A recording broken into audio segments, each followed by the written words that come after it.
pertama yang akan kita bahas yaitu mengenai pendekatan pembelajaran bahasa. Menurut Sanjaya, tahun 2007 halaman 36, pendekatan dapat diartikan sebagai titik tolak atau sudut pandang kita terhadap proses pembelajaran. Pendekatan merupakan seperangkat asumsi mengenai hakikat bahasa, pengajaran dan belajar bahasa yang dipergunakan sebagai landasan dalam merancang, melaksanakan, dan menilai proses belajar mengajar. Asumsi tentang bahasa bermacam-macam, antara lain asumsi yang menganggap bahasa sebagai kebiasaan, bahasa sebagai sistem komunikasi, dan ada pula yang menganggap bahasa sebagai kaidah ataupun peraturan. Di bawah ini beberapa pendekatan yang selayaknya dipahami oleh guru-guru sekolah dasar, baik itu guru wali kelas ataupun guru bidang studi. Yang pertama, pendekatan behaviorisme. Kelompok ini berpandangan bahwa proses penguasaan kemampuan berbahasa anak sebenarnya dikendalikan dari luar sebagai akibat berbagai rangsangan yang diterapkan lingkungan kepada si anak. Jadi, kemampuan berkomunikasi anak melalui bahasa pada dasarnya sangat ditentukan oleh stimulus, respon, dan peniruan-peniruan. Yang kedua, pendekatan nativisme. Pandangan ini berpendapat bahwa anak sudah dibekali secara alamiah dengan apa yang disebut LED, Language Acquisition Device. Dengan demikian, belajar berbahasa pada hakikatnya hanyalah mengisi data struktur yang ada secara alamiah. Yang ketiga, pendekatan kognitif merupakan kemampuan berbahasa anak berasal dan diperoleh sebagai akibat dari kematangan kognitif anak. Bahasa dalam pandangan kognitif dikendalikan oleh nalar. Dengan demikian, perkembangan kognisi sangat berpengaruh pada perkembangan bahasa anak. Yang keempat, pendekatan interaksi sosial. Pendekatan ini merupakan perpaduan teori-teori yang telah disebutkan di atas. Kesimpulan teori-teori bahasa anak mempunyai potensi dasar atau kognitif dari bawaannya, yang tidak terlepas dari pengaruh lingkungan melalui proses interaksi. Yang kelima, pendekatan tujuan. Penerapan pendekatan tujuan ini sering dikaitkan dengan cara belajar tuntas. Dengan cara belajar tuntas, berarti suatu kegiatan belajar mengajar dianggap berhasil apabila sedikitnya 85 dari jumlah siswa yang mengikuti pelajaran itu menguasai minimal 75 dari bahan ajar yang diberikan oleh guru. Yang keenam, pendekatan struktural. Pandangan ini berpendapat bahwa bahasa adalah data yang didengar atau ditulis untuk dianalisis sesuai tata bahasa. Jadi, belajar bahasa adalah belajar tentang struktur tata bahasa. Yang ketujuh, pendekatan komunikatif. Pendekatan komunikatif didasarkan pada pandangan bahwa bahasa adalah sarana berkomunikasi. Karena itu, tujuan utama pengajaran bahasa adalah meningkatkan keterampilan berbahasa siswa, bukan kepada pengetahuan tentang bahasa. Pengetahuan bahasa diajarkan untuk menunjang keterampilan pada bahasa. Yang ke-8, pendekatan pragmatik. Pendekatan ini mengutamakan keterampilan berbahasa dengan memperhatikan faktor-faktor penentu berbahasa seperti pemeran serta, tujuan, situasi, konteks, juga aspek pengembangan berupa emosi ataupun intelektual. Yang ke-9, pendekatan whole language, yaitu pendekatan untuk mengembangkan mengajarkan bahasa yang dilaksanakan secara menyeluruh, meliputi mendengar, berbicara, membaca, dan menulis. Yang ke-10 ada pendekatan kontekstual. Pendekatan kontekstual merupakan konsep belajar yang membantu guru mengaitkan antara materi yang diajarkannya dengan situasi dunia nyata siswa, serta mendorong siswa untuk membuat hubungan antara pengetahuan yang dimilikinya dengan penerapannya dalam kehidupan sebagai anggota keluarga dan juga anggota masyarakat. Yang ke-11 ada pendekatan terpadu. Dalam bidang bahasa hampir sama dengan pendekatan whole language, yang pada dasarnya pembelajaran bahasa senantiasa harus terpadu, tidak terpisahkan antara keterampilan berbahasa seperti menyimak, berbicara, menulis, dan membaca dengan komponen kebahasaan meliputi tata bunyi, tata makna, tata bentuk, tata kalimat, juga aspek sastra. Yang ke-12 ada pendekatan cara belajar siswa aktif atau CBSA. Pendekatan ini merupakan suatu sistem pembelajaran yang menekankan kadar keterlibatan siswa secara fisik, mental, intelektual, dan emosional untuk mencapai tujuan pembelajaran. Misal, dalam pembelajaran membaca permulaan di kelas 1 dapat dilaksanakan secara individual, kelompok, atau klasikal. Kegiatan secara individual dapat membaca nyaring, dan bagi siswa yang sudah lancar membaca dapat pula membaca gambar, menyusun balok-balok huruf menjadi kata, menjodohkan gambar, dan juga kata. Yang ke-13 ada pendekatan keterampilan proses. Keterampilan proses adalah kemampuan yang dibangun oleh sejumlah keterampilan dalam proses pembelajaran yang meliputi keterampilan intelektual, keterampilan sosial, dan keterampilan fisik. Keterampilan proses berfungsi sebagai alat menemukan dan mengembangkan konsep. Ini saya akan menjelaskan materi selanjutnya, yaitu metode dan strategi pembelajaran bahasa. Dalam bidang pengajaran, metode adalah rencana penyajian bahan secara menyeluruh dengan urutan yang sistematis berdasarkan pendekatan atau approach tertentu. Sedangkan strategi pembelajaran adalah suatu kegiatan pembelajaran yang harus dikerjakan guru dan siswa agar tujuan pembelajaran dapat dicapai secara efektif dan efisien. Metode meliputi pemilihan bahan, penentuan urutan bahan, pengembangan bahan, rancangan evaluasi, dan remedial.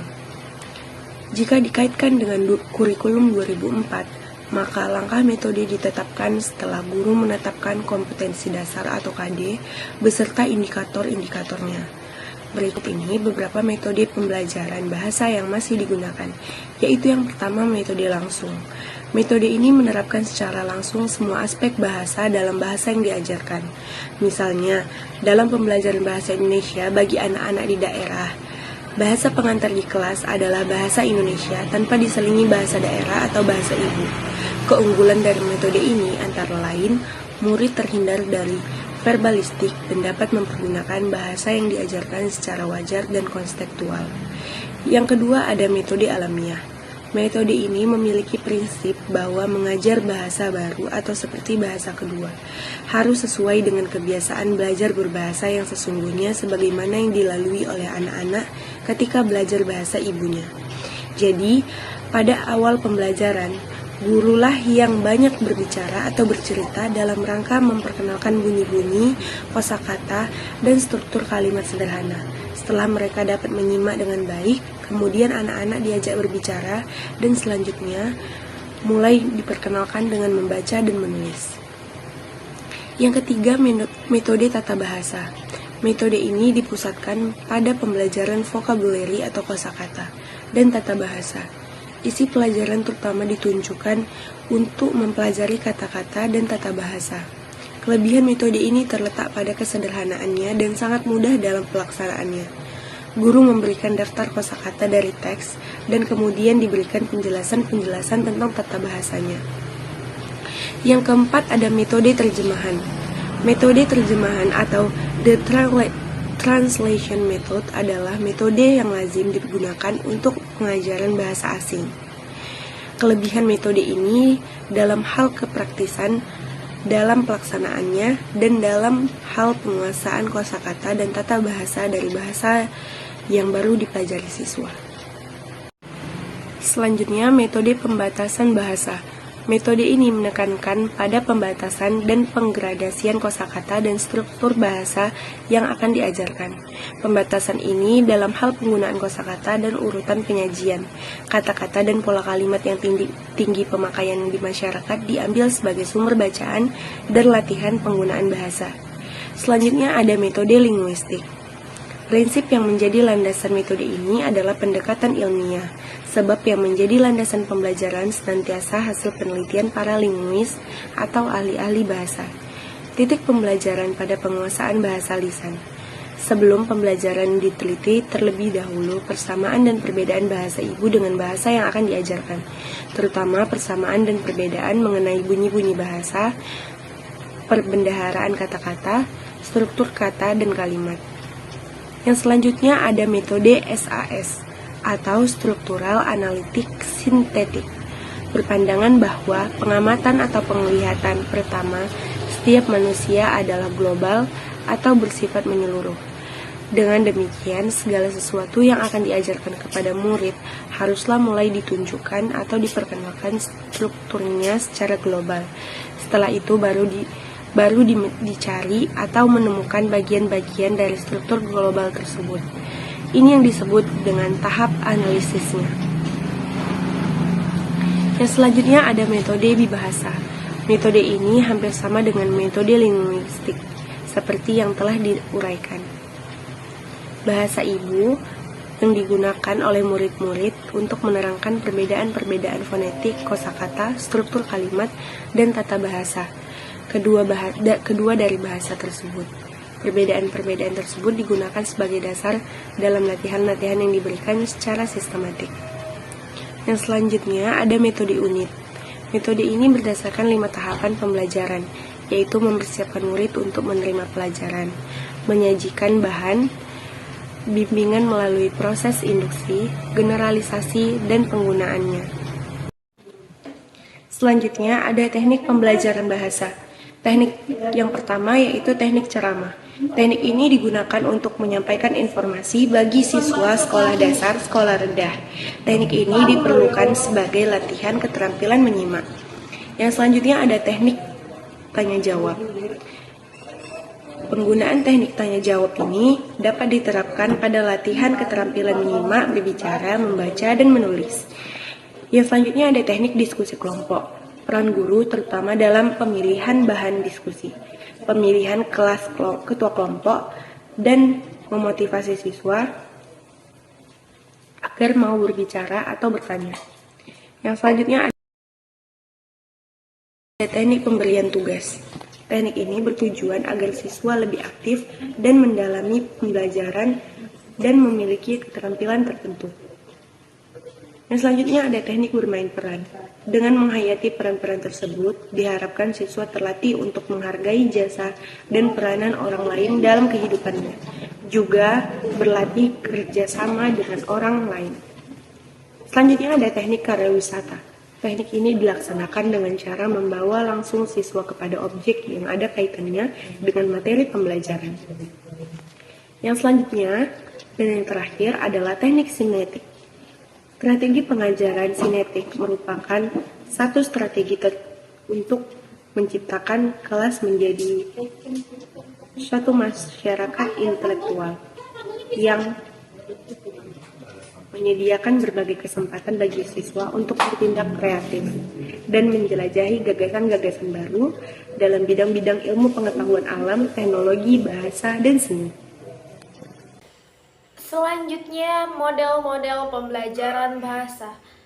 Menurut Sulaiman dan Ariana, pada tahun 2018, model pembelajaran merupakan strategi atau langkah-langkah pembelajaran yang digunakan guru untuk meningkatkan motivasi belajar, sikap belajar di kalangan peserta didik, mampu berpikir kritis, memiliki keterampilan sosial, dan pencapaian hasil pembelajaran yang optimal. Berikut ini model pembelajaran bahasa yang digunakan oleh sekolah dasar. Yang pertama, model pembelajaran menyeluruh terdapat 3. Yang pertama, teori pembelajaran bahasa menyeluruh adalah cara untuk menyatukan pandangan tentang bahasa, tentang pembelajaran, dan tentang orang-orang yang terlibat dalam pembelajaran. Yang kedua, materi pembelajaran. Model pembelajaran bahasa menyeluruh ini sangat tepat digunakan dalam pembelajaran bahasa Indonesia di kelas rendah 1, kelas 2. Oleh karena itu, sebelum guru merancang pembelajaran, sebaiknya memahami dan menganalisis terlebih dahulu materi pokok bahasa Indonesia di kelas rendah tersebut. Yang ketiga, desain pembelajaran. Berdasarkan pendekatan model bahasa menyeluruh, yaitu mengintegrasikan seluruh keterampilan berbahasa atau mendengarkan, berbicara, membaca, dan menulis, dan komponen kebahasaan atau tata bunyi, tata bentuk, tata kalimat, dan tata makna. Juga penggunaan multimedia. Selanjutnya dikaitkan dengan pengalaman lingkungan dan pengembangan fisik, sosial, mental, intelektual, dan emosi anak. Selanjutnya, model pembelajaran terpadu. Model pembelajaran terpadu yang pertama, model keterhubungan. Model keterhubungan ini adalah model pembelajaran terpadu yang secara sengaja diusahakan untuk menghubungkan satu konsep lain, satu topik dengan topik lain, satu keterampilan dengan keterampilan lainnya. Kedua model yaitu jaring laba-laba. Model jaring laba-laba ini adalah model pembelajaran terpadu yang menggunakan pendekatan tematik. Pengembangan model ini dimulai dengan menentukan tema tertentu. Tema bisa ditetapkan dengan negosiasi antara guru dengan siswa. Yang ketiga, model keterpaduan. Model keterpaduan merupakan pembelajaran terpadu yang menggunakan pendekatan antar bidang studi. Model ini dilaksanakan dengan cara menggabungkan bidang-bidang studi. Dan yang terakhir, contoh model pembelajaran keterpaduan. Pada tahap ini, guru perlu mencermati isi atau materi pokok dan kompetensi dasar untuk beberapa mata pelajaran dalam kelas dan semester yang sama yang pembelajarannya akan dipadukan. Kesimpulan dari pendekatan pembelajaran bahasa yaitu pendekatan merupakan seperangkat asumsi mengenai hakikat bahasa, pengajaran, dan belajar bahasa yang dipergunakan sebagai landasan dalam merancang, melaksanakan, dan menilai proses belajar mengajar bahasa. Metode adalah rencana penyajian bahan secara menyeluruh dengan urutan yang sistematis berdasarkan pendekatan atau approach tertentu. Model pembelajaran juga bahasa menyeluruh. Pada hakikatnya, pembelajaran yang mengutamakan pengintegrasian kemampuan berbahasa atau mendengar, berbicara, membaca, menulis, dan komponen kebahasaan atau tata bunyi, tata bentuk, tata kalimat, dan tata makna secara holistik dan bermakna.